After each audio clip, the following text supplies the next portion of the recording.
Go again. Greg Cantor in the house. What up, G? Hi. Nice to see you. I'm happy to be here. Good to be here. Yay. Yes, indeed. We got the whole You know what crew the best here. part is so far, Dan? What's the best part of this? Best part of this so far is that Michigan is putting an utter whooping on Kevin Willard and Villanova right now. Kevin Willard being the operative part of that. Of course. Yeah, he Yes. deserves nothing less than a whooping. Former Terp right here. Yeah. Kevin Willard left the Terps. Hate that guy very much so. They're up 21 right now in the Holding first half. their bag. And they're not up enough. Okay, sorry. Do your thing. This is the Zoom link right there. If you want to join the show, we'd love to have you tap that there. You will show up over here. Howard's got the Zoom rooms ready to roll. We'll get you in the show a little bit later coming up. House band's warming up. We'll get them going as well. We're going to talk some Tigers tonight. And if you follow this guy on Twitter, you know he's locked into what the Tigers do. Tony Paul, Detroit News. Tony, what's up, man? Hey, guys. How are you? We're doing great. All right. So we're all watching these winter meetings, and we're all watching Scott Harris being interviewed, and we're trying to parse his words and understand what he's saying. Is there an answer to that, Tony, that makes sense? Do we know what he's saying about Skubal, about trading for another hitter, about all moves that might be indicating the Tigers are getting aggressive this offseason? Your floor. Yeah, I just don't know what he's saying. I don't think a lot of people really know what he's saying other than he's saying a lot of words, and he's pretty good at that. He's really good at that. We saw that at his season-ending press conference where he spoke for over an hour, and I give him a lot of credit for that. But what did he really say other than they want to get better? And there really wasn't a path laid out for how they're going to do that other than they really like the kids, the prospects. I understand that. But they have a big decision to make here with Tarik Skubal, who's, the best pitcher on the planet, back-to-back Cy Youngs. He's not signed beyond next year. There's very little, thought that they're going to be able to pay what he's going to command on an open market. And do they, they got a decision. Do they trade him now and try to get the haul for him from maybe the Dodgers, maybe the Mets? Or do they keep him and try to make one more run at a big season with him? But if you're going to do that, you can't do nothing else. You can't not put the big pieces around him if you're going to take that one shot to go for it. And I fear that that's the direction that right now that they're leaning in. And it feels like that's where he's getting pressed, and that's where he got pressed last night by some of the national media guys is, okay, fine, so you're going to keep him. You have one shot at a World Series with a generational pitcher. That shot's got to be your best shot. And your best shot, Tony, in fairness, is not just bringing back what you had last year and maybe adding McGonigal or something like that. I don't think anybody sees it that way. It's adding another veteran, proven player in this league to a lineup that, as we saw down the stretch, desperately needs it. And it just, listen, we don't want to judge him just by his words because everybody lies when they're interviewed. That's just the way it goes in every sport. But I do think that the belief is, okay, if you're going to keep him, do something. If you want to make run at a World Series, make it a legitimate run. And I don't think, despite what he said last night, that people looked at even this past year's Tigers and said, that's a legitimate World Series champion team. No, and which is crazy because they were, a 17, 18 inning game away from making the ALCS and probably maybe could have put up a puncher's chance against the Blue Jays. So, they don't seem that close, and yet they didn't seem that far just a month and a half ago. So I agree with you. Scott Harris likes to say, well, we, and when I say we, I mean the Tigers, using his words, but we added a professional bat already in Gleyber Torres. Well, you didn't add a bat. You brought a bat back. You gave him the qualifying offer. You had him all last year. He's a good player. He's not a needle mover, a fine player. And certainly a lot of major league teams would like to have him at second base. But when you talk about making the big moves, I think that if you're going to keep him, and I think that what we've seen from the Tigers, at least under Scott Harris, is that, and what we've heard about Scott Harris, is that he values a return, and to the point of a trade doesn't get done because he overvalues what he should be getting. And so from that aspect, I just don't know if a Tarik Skubal trade is going to get done. And so then if you pivot and you go to this direction where supposedly you're going to keep him and you're going to build around him and build this one behemoth to make that one run for it, what's the evidence that that's going to happen? Scott Harris has been the general manager, or president of baseball operations for the Tigers since the fall of 2022. And I've got a list right here. I made a list. I prepared for you guys. Oh, Nice. Wow. nice. I made a list with a legal pad so you know it's official. But I'm going down the list here, and you look at the moves that they've made under Scott Harris, and you look at the trades. You know, Joe Jimenez for Justin Henry Mola, Gregory Soto for Matt Vierling, minor leaguers for Zach McKinstry, Michael Lorenzen for Howie Lee, minor leaguer for Mark Canna. You trade Canna, Flaherty, Chafin, Kelly for prospects. You trade Alex Faedo. You trade for Kyle Finnegan, Charlie Morton, Chris Paddock, Paul Sewell. Those are your trades. I don't see a whole lot of boldness in any of those. Kyle Finnegan was a fine pickup. Don't get me wrong. Sure. And I think if the Tigers could bring him back, I think that would be a fine addition, or, you know, keep the bullpen going. Free agent signings, he has had one free agent signing over 1 year.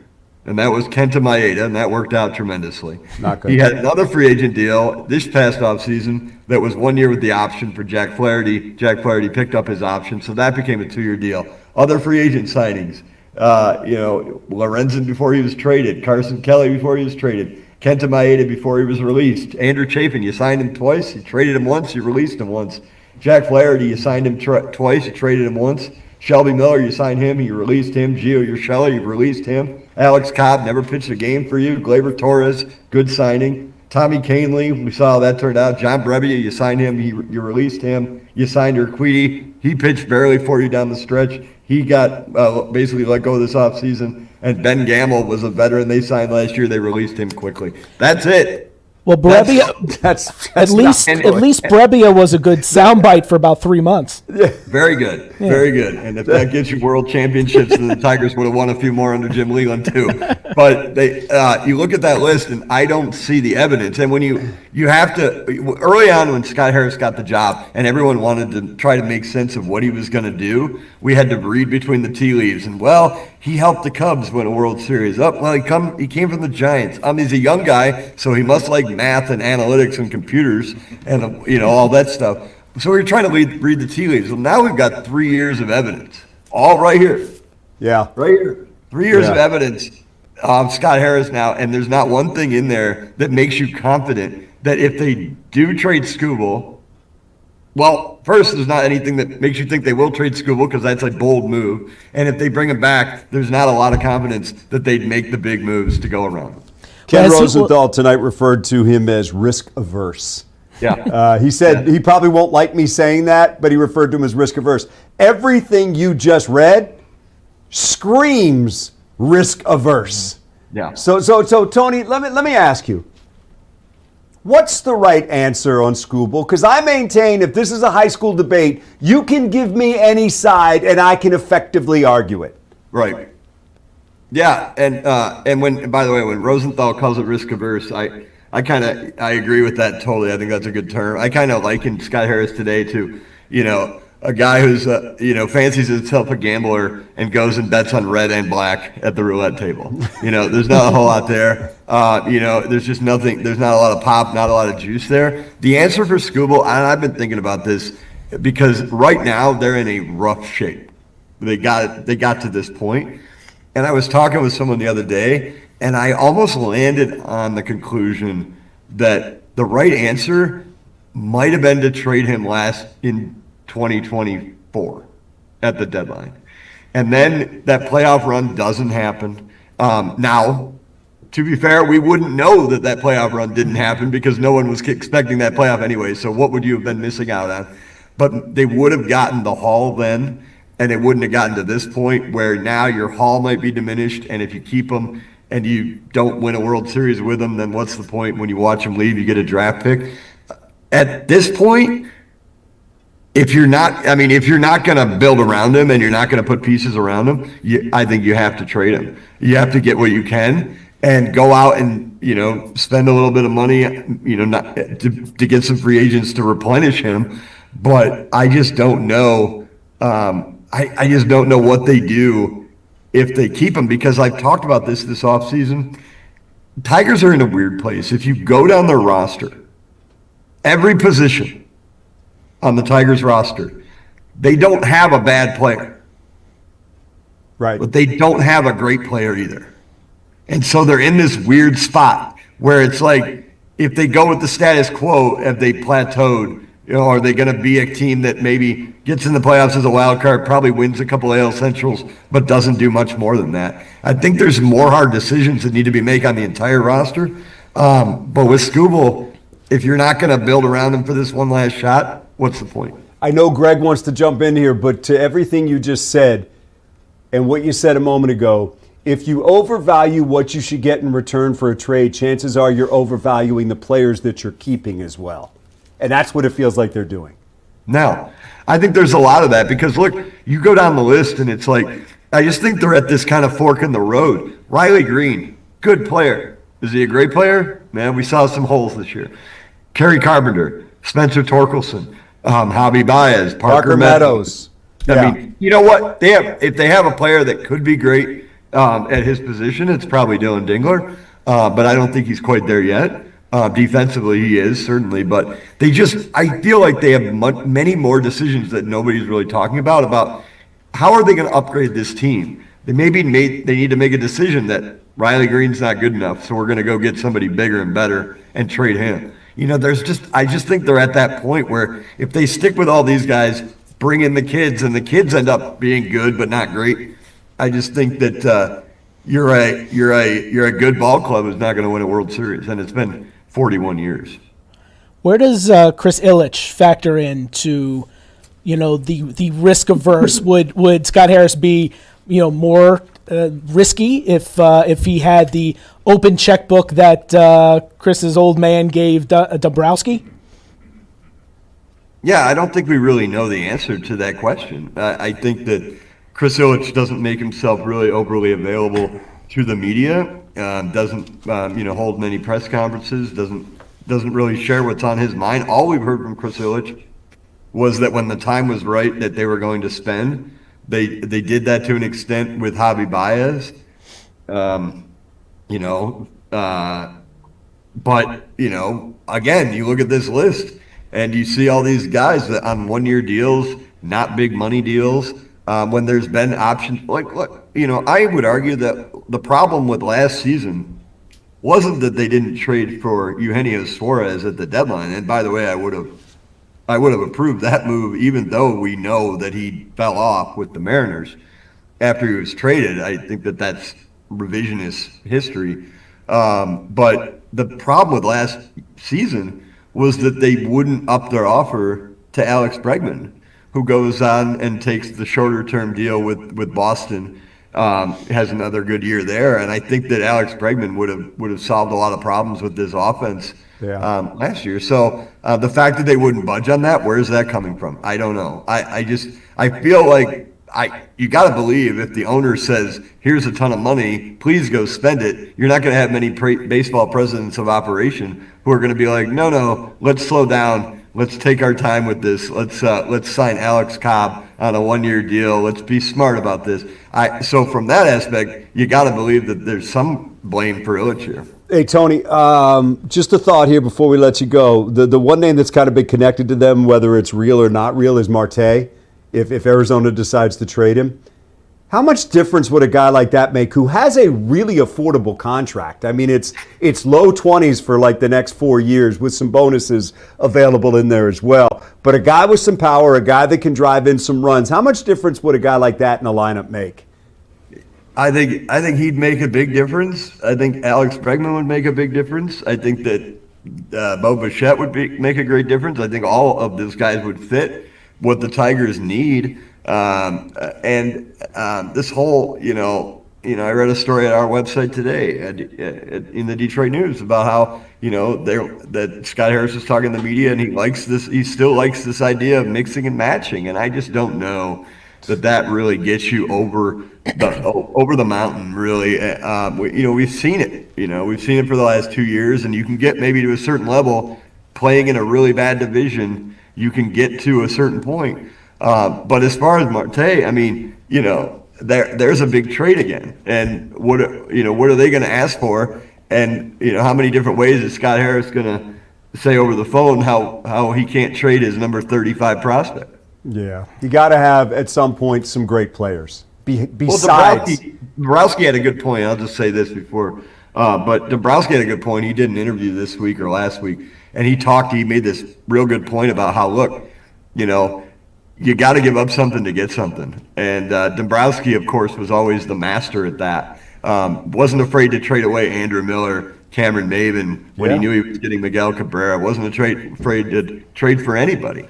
And, you get the sense that, again, going down this list with free agency and trades, that there's just a lack of willingness to pull the trigger on Scott Harris's part. And so if we're going based on evidence, I'm not sure what's going to change this offseason. I got to see it before you believe it. Tony, great stuff. All it takes is one move for us to say, whoa, they did that. Real quick, you say Tony Paul's a great follow on Twitter. I love today pulling out this old picture of Greg Campy on his birthday. If Kent is able to zoom into that I just love whenever he puts that up. Yeah. I like to put that out into the universe once a year. That's just brilliant. Just so Greg's phone will blow up. The swinging 70s Campy. Hey, appreciate it. Thanks, Tony. Thanks, man. All right, guys. Thanks a lot. Good stuff. Tony Paul joining us right there. Follow him on Twitter. Check him out in the Detroit News as well. We're going to take a break. Come right back. House band's going to fire up and take us out. Zebo's here. Let's go. Let's go.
I can't hear you, Dan.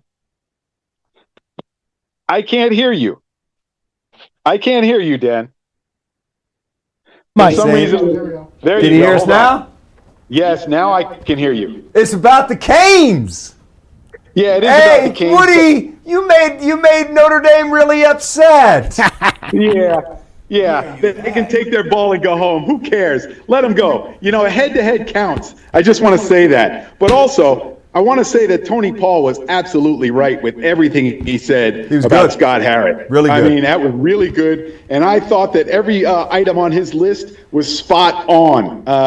You know, there really has to be a lot for the Tigers to do in this offseason in order to make this Tarik Skubal thing work. And I agree with Tony. I think they missed the window of trading him a couple of years ago. So I don't know what they're going to do, Dan. And I also think that you were on point with taking either side of the debate and arguing it because you can. It's a hard one. Did I say anything good, Woody? Did I say anything? Not a thing, Greg. Not a thing. It's all about Dan tonight. Maybe next time. But it is interesting that you're seeing him get pressed at the winter meetings on, okay, if you're not going to deal him, then why aren't you really going for it? And really going for it is not bringing back the band that you had last year. It's saying, okay, we weren't good enough. We need to bring in something and not just banking on internal development. That's okay. But internal development wrapped around a stud bat is where it would work. Yeah, the silly part is that they look at Gleyber Torres as a signing. I mean, he took the option. I mean, so you know, I mean, they didn't expect him to take that option. Look, I don't mind having Gleyber Torres back, but don't try to sell him as something new. I have no problem with Gleyber Torres. I think he's a plus player. But he was part of a lineup that couldn't get a hit to save their lives the last 2 months. That is true. This is the same lineup that Scott Harris said kept him up at night because he couldn't figure out how they went from scoring whatever runs a game near the top of the majors to just blowing a 15-and-a-half game. Let's not forget that. They blew a 15-and-a-half game lead. Backed their way in. They backed their way in. And even the year before, they backed their way in. So, look, you know what? I'm ready to put the Tigers on hold and just go hard in with the Pistons and, you know, see and ride on that train. Because I got a bad feeling about the Tigers that they are going to blow this opportunity and mismanage it to the point where everyone is going to be upset. But in fairness, let me say this. It only takes one move. And he doesn't have to show his hand right now. And like I said, if he goes out and acquires Marte or somehow signs a bat or brings a bat in, that changes this lineup. Just adding one significant bat changes this lineup. Because I don't mind your rotation that they have right now. With Troy Melton as a young guy, they're going to put in there and Olsen and then Skubal and Flaherty and Mize. I don't mind it. And you can add some bullpen arms, which they anticipate doing. But are you going to, if you're not going to go all in, then don't talk to me. Because you have to go all in with a guy like Skubal right now, don't you? Because, Woody, if you're scared. Say you're scared. Exactly. Exactly right. Where are you at? What is it? What is in his man's room? That's right. Doesn't matter where I'm at. I could be at your little sister's house. It doesn't matter. Wow. Shots fired. Woody, how we like to use chances in the tournament. You know what? I don't think the University of Miami will win the national championship, but I do think that they will beat Texas A&M, and they will go on to beat Ohio State. Oh. Well, at least they've got a really good coach who never makes poor decisions. Oh, okay. Hit me where I live, Greg. Thank you. Yes, Mario Cristobal. I would like to see him shot out of a cannon, but since he's here, let's see what he can do. I think the Canes can get to that level, but I don't know if they're going to get to, the national championship game facing like an Oregon or somebody like that. Hey, we appreciate you coming by, Woody. Good stuff, man. Thank you. See you tomorrow. I love you. I'll run it tomorrow. Bye. Later, Woody, right there. All right. We're going to take a break. We're going to come right back, close out this edition of the Sports Office. We had fun tonight.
go.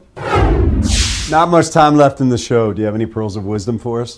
Michigan's up 30 over Villanova and that punk Kevin Willard. Points in the paint. Michigan 30, Villanova 2. Wow. They're really, really good. Michigan good. State's good too. Might be at least one of them in Indianapolis this year. All right, we're out of here. Thanks for being here. See you again tomorrow night with the Sports Office.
Our superstar today, Caroline.